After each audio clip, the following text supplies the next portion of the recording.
ये हमारा स्टूडियो है, ये हम हैं और हम गोबर भक्तों को टट्टी खिलाने जा रहे हैं।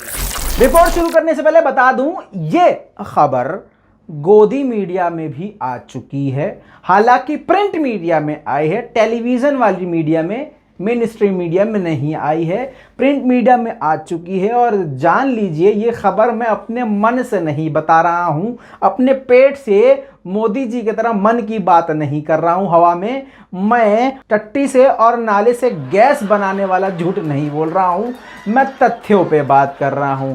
एक्चुअल में जो है वही बताने जा रहा हूं। सलाम, नमस्ते, सत श्री अकाल। मैं हूं रजा और आप देख रहे हैं दोस्तों रजाग्राफी।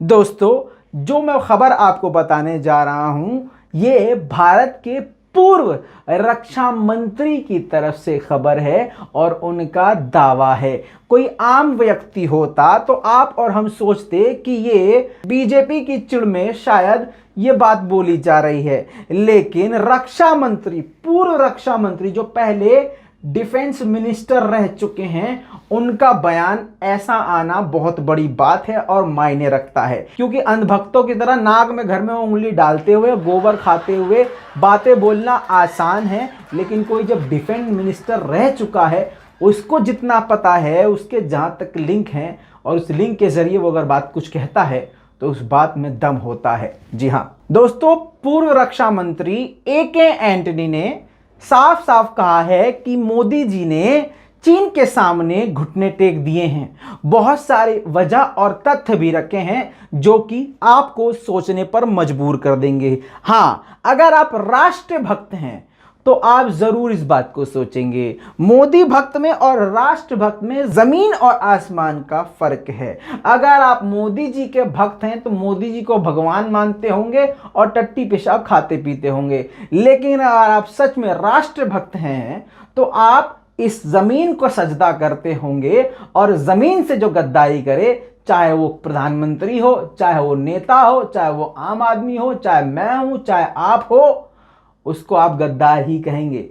लेकिन मजे की बात यह है कि अंधभक्त जितने भी हैं, सच बात बोलने वाले को वो पाकिस्तानी कह देते हैं। जैसे मैं सच्ची खबर दिखा देता हूं तो पाकिस्तानी हूं। हद तो यह है कि NDTV के रविश कुमार को भी लोग पाकिस्तानी कहते हैं।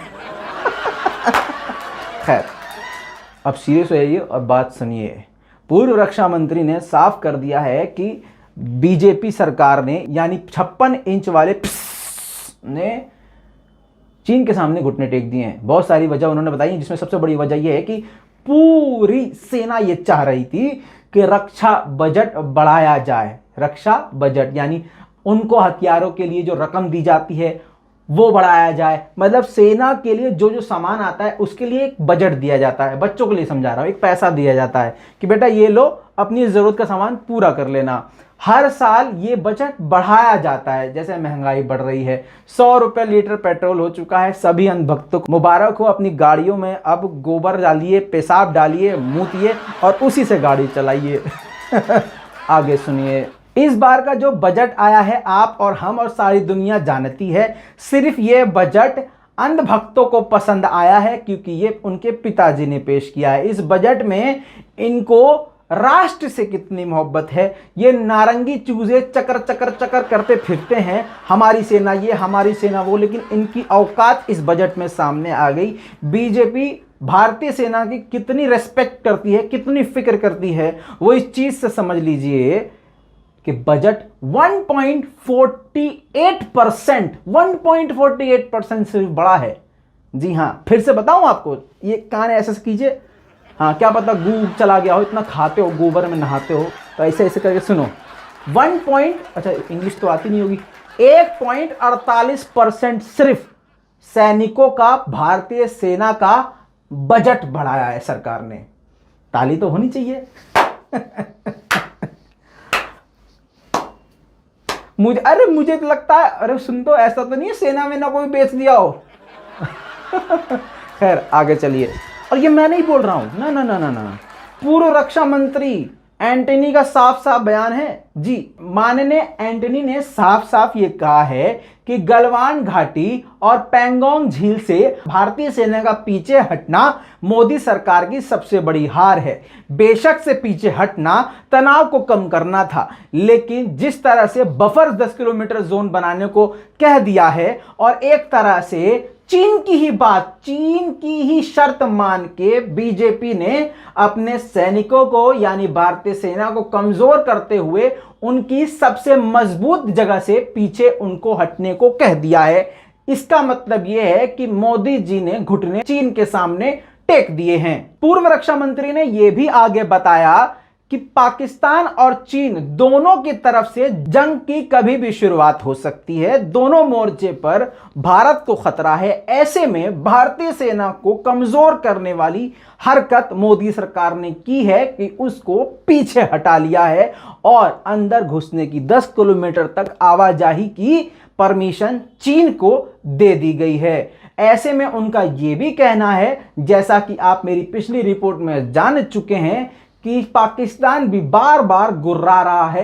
कभी राजस्थान में आके वो बम बरसा रहा है, यानी राजस्थान के बॉर्डर के बिल्कुल करीब। साथ में वो 48 देशों के साथ युद्ध अभ्यास करके दुनिया को क्या, भारत को खास करके ये पैगाम दे रहा है कि 48 मुल्क हमारे साथ हैं, तुम अपना मुल्क संभाल लो पहले। सही बात है, जब मोदी जी के चाहने वालों ने और अंधभक्तों ने हिंदू मुसलमान कर कर के ही देश का बेड़ा गर्क कर दिया हो, तो पाकिस्तान हो या चीन सर पे तो चढ़ ही जाएंगे। पूर्व रक्षा मंत्री ने यह भी कहा कि मोदी जी को यह फैसला लेने से पहले दूसरी पार्टियों से बात करना चाहिए था, सलाह मशवरा करना चाहिए था। लेकिन सवाल यह पैदा होता है, हमारे माननीय मोदी जी रात को 8 बजे आके चाहे नोट बंद कर दें, चाहे अचानक से CAA NRC लागू कर दें, चाहे देश को आज रात को ही 12 बजे बेच दें कि भारत को बेच दिया, उसमें मोदी जी किसी और से थोड़ी ना कुछ पूछेंगे, क्योंकि मोदी जी भारत के मालिक हैं। ये बात खुद अंधभक्तों का कहना है, जो मोदी जी को भगवान मानते हैं उनका ये कहना है। तो ऐसे में सवाल ये पैदा होता है कि जब इतना भगवान किसी को बना दिया है बड़ा वाला, तो वो क्या किसी और पार्टी को कोई अहमियत देगा? अरे वो अपनी ही पार्टी के सवाल करने पर चुप करके बिठा देता है। ये भी खबर आपको आ गई होगी, मोदी जी की स्पेशलिटी है कि किसी को बोलने नहीं देते अपने सामने। बैठ, एक तो वैसे ही हम बाबा हो गए हैं, बाबा के सामने कोई बोलेगा क्या? दाढ़ी, और बताइए जी न्यूज चला रहा है कि दाढ़ी से डर लग रहा है। ये गोदी मीडिया इतना दोगला है, यहां पर मैं अपने मन की बात कह दूं, गोदी मीडिया इतना दोगला है।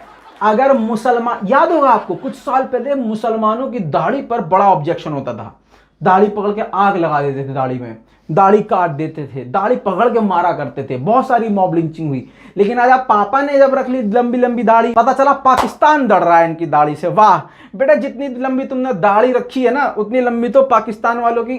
समझ रहे हो ना?